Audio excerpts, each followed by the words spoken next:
হজে নিবন্ধনের সময় আজ শেষ হলেও এখনও সৌদি আরবের দেয়া কোটার অর্ধেকের বেশি বাকি রয়েছে।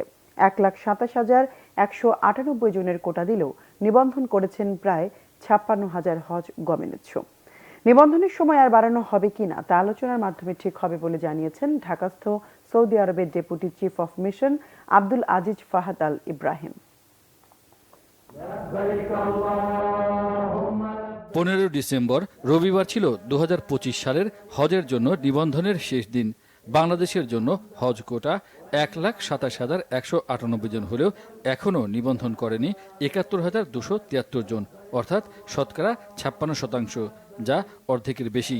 সৌদি আরব থেকে নিবন্ধনের সময় না বাড়ালে হজ কোটা পূরণ হবে না বাংলাদেশের।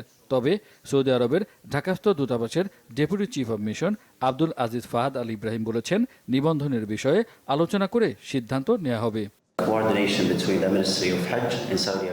হজ নিবন্ধন বিষয়ে আমাদের হজ মন্ত্রণালয় এবং বাংলাদেশের ধর্ম মন্ত্রণালয় সমন্বয়ের মাধ্যমে কাজ করছে। এ বিষয়ে আমরা কূটনৈতিক চ্যানেলে সবশেষ তথ্য জানাবো।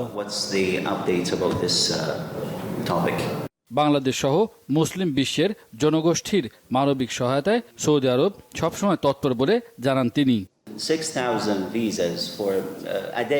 বর্তমানে প্রতিদিন আমরা ৪ থেকে ৬,০০০ বাংলাদেশিকে ভিসা দিচ্ছি। এটা অব্যাহত থাকবে। আমি মনে করি না এ সংখ্যা পরিবর্তন বা কমানোর কোনো চিন্তা ভাবনা আছে।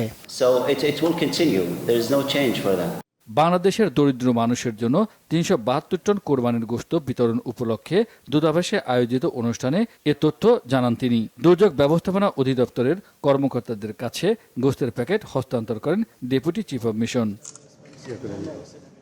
ইমরুল কায়েস, বাংলা ভিশন, ঢাকা।